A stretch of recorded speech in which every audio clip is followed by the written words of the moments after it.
Bem, bom dia aí, pessoal. Eles que estão achando tarde também, boa tarde, boa noite. A gente vai começar agora a nossa sessão 3, Direito Penal, aula prática. Aula que seria do dia 8, né? Contudo, como tem a Semana Santa, um dia de feriado, nós optamos por gravar a aula eu e o professor Bruno, porque às vezes alguém de vocês viaja, não vai estar aqui. Tem a questão dos ônibus, quem vem de fora também, que os ônibus não vêm, bem provavelmente.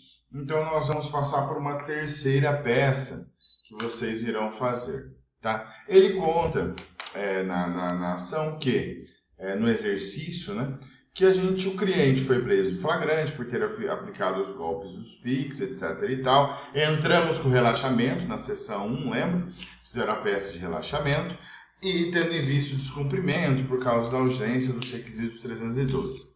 Mas o Ministério Público deu parecer pela conversão da prisão em flagrante em preventiva. E o magistrado prendeu o cara, tá? Fundamentando nos vários crimes já praticados e nas quantias elevadas obtidas por meio da conduta criminosa.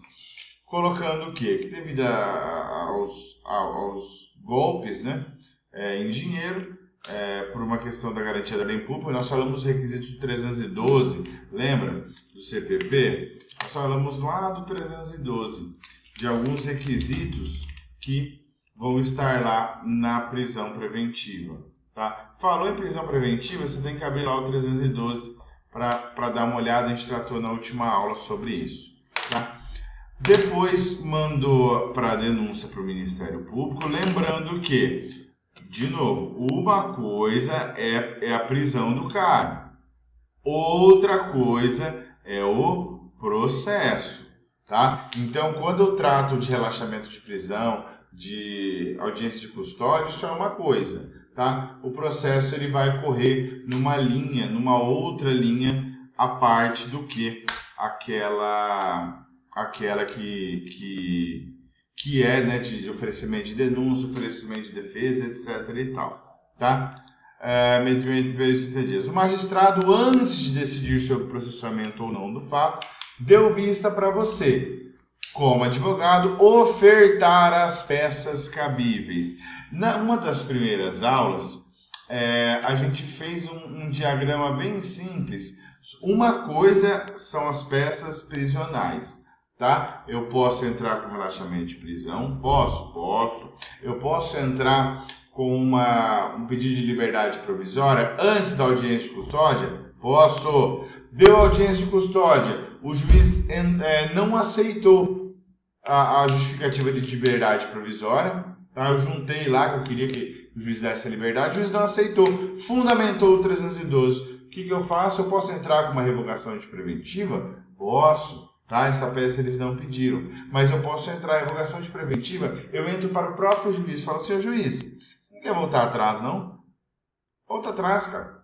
Volta atrás. E isso é o pedido de revogação de preventiva ao próprio juiz. Ele não aceitou habeas corpus, tá? Para a autoridade sempre superior. Por quê? O habeas corpus eu entro para a autoridade, contra a autoridade que está coagindo o meu preso. Tá? A autoridade que mandou prender. Quem foi a autoridade que mandou prender? O juiz de primeiro grau. Eu entro com o recurso aonde? No Tribunal de Justiça. Não soltou STJ, tá? Ou STF, tá? Então, essas são as possibilidades das questões prisionais. Perceba que ele aqui já não está falando mais sobre a prisão, ele está tratando sobre um oferecimento de denúncia. Então, aqui eu tenho um inquérito policial, nós estudamos ele no último semestre. Quando que se inicia o processo? Com o oferecimento de denúncia do Ministério Público. Então, qual é o próximo passo aqui? Tudo indica que nós temos que fazer uma defesa. Após a denúncia do Ministério Público, se inicia o processo penal, certo? Certo. Qual que é o próximo passo aqui? A citação do sujeito, para quê? Para que ele, se ele quiser, né, ele oferece uma defesa, contrate um advogado. Ele não quis, o processo vai para a Defensoria Pública, a Defensoria vai fazer a defesa dele, obviamente, né, de uma forma genérica, tendo em vista que não tem, às vezes o defensor não vai ter contato com o sujeito, etc. e tal, mas aqui é apresentada a defesa dele. Na defesa, o que eu posso alegar na defesa? Se eu puxar o CPP, colocar resposta à acusação, deixa eu pegar. Achei aqui, eu não lembrava de qual, era o 396. Tá? Fala o seguinte: na resposta, o acusado poderá arguir preliminares e alegar tudo o que interesse à sua defesa, oferecer documentos, justificações, especificar provas, arrolar testemunhas e requerendo intimação quando necessário.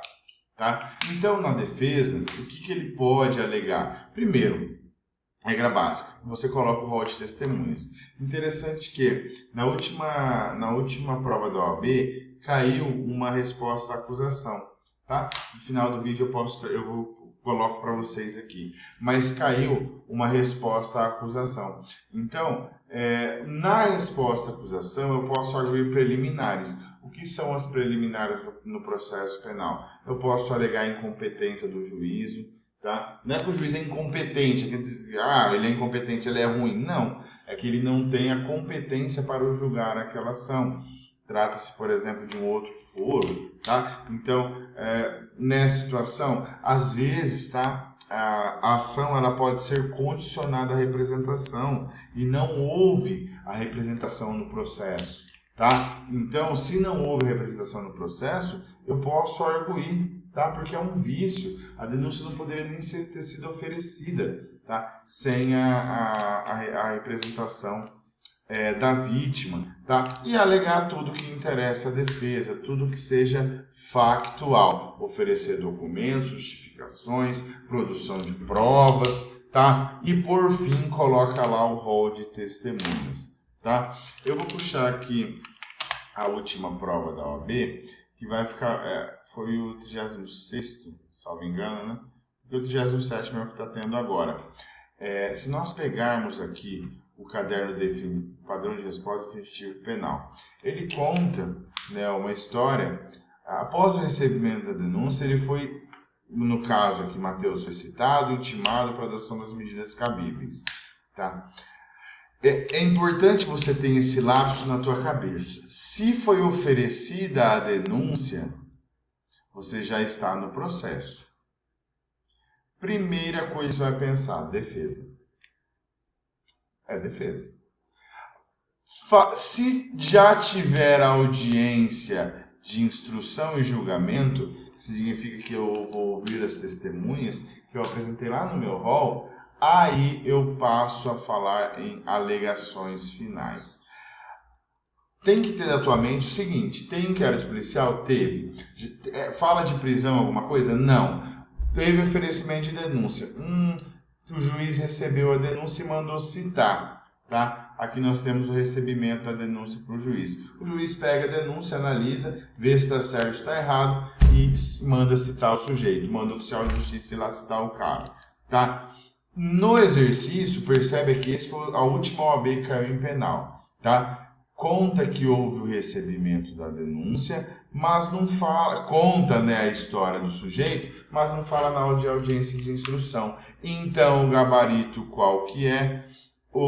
A gabarito é uma resposta à acusação, tá? É uma defesa, é como se fosse a contestação, só que do direito penal. Aqui nós temos o nome de resposta à acusação em regra, tá? Algumas leis trazem defesa preliminar, trazem outros nomes, lei de drogas, tá? Quando trata também de crimes de funcionários públicos, nessas situações muda o nome. É a mesma coisa, tá? Muda ali o fundamento legal dependendo da lei, mas a questão é a mesma, tá? O endereçamento é para quem? O endereçamento é para o próprio juiz que está julgando o meu processo, tá? Então, no caso de vocês, tá? Vai ser esse magistrado aqui que já decretou a prisão dele, o juiz da primeira vara criminal da capital, então vai ser o endereçamento para ele. Por quê? Porque o processo está correndo, eu vou me defender, eu vou iniciar a minha defesa agora, tá?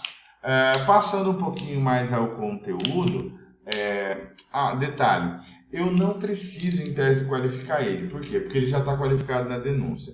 Qual que é a estrutura da peça? Tá? Eles não trazem aqui, eles só trazem os padrões, né, de gabarito.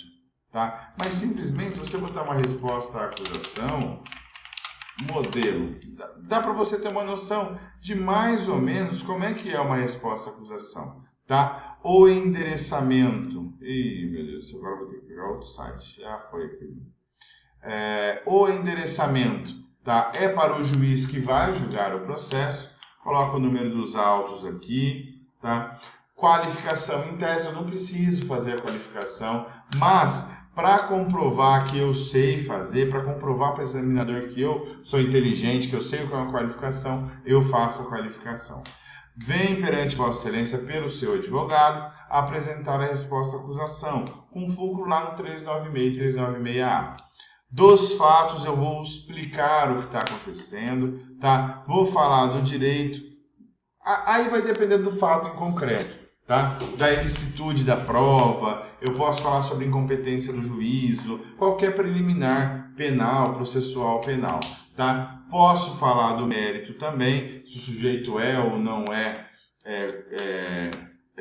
culpado naquela situação. E por fim, dos pedidos. Aí eu vou fazer os meus pedidos de desentranhamento de prova, por exemplo, aqui, tá?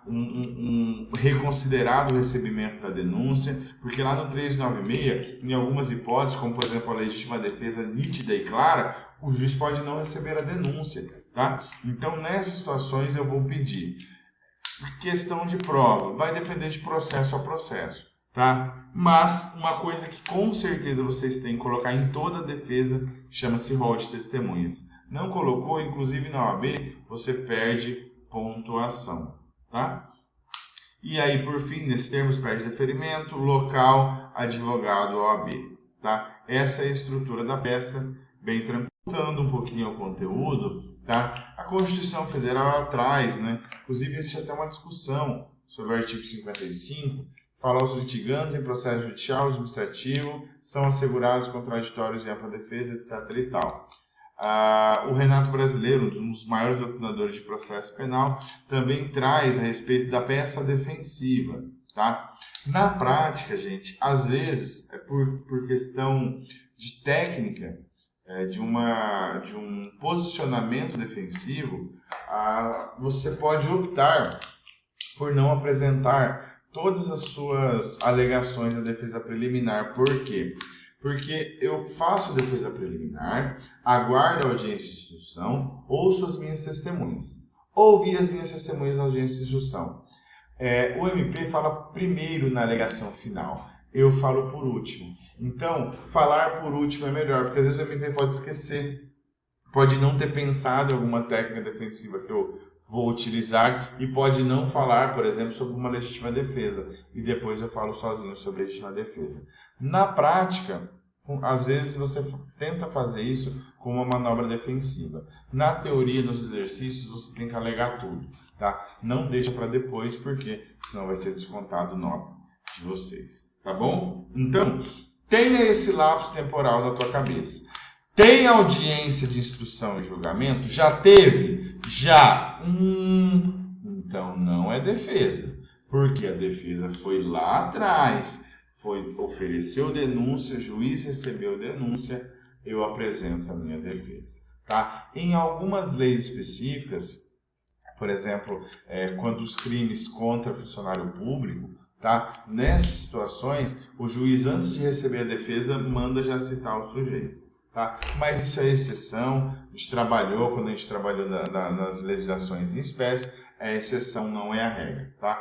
Vamos tratar da regra, que é o que vai ser exigido para vocês. Tá? Então, falou de audiência de instrução e julgamento, eu tenho que trabalhar pensando em alegação final. Não falou de instrução e julgamento, é a resposta à acusação. Tá? É o momento da minha contestação criminal. Beleza? A gente vai terminar por aqui, vai ter mais um vídeo. Eu gosto de separar em 15 minutos para vocês terem tempo, né, às vezes de levantar, ir no banheiro e continuar no segundo vídeo.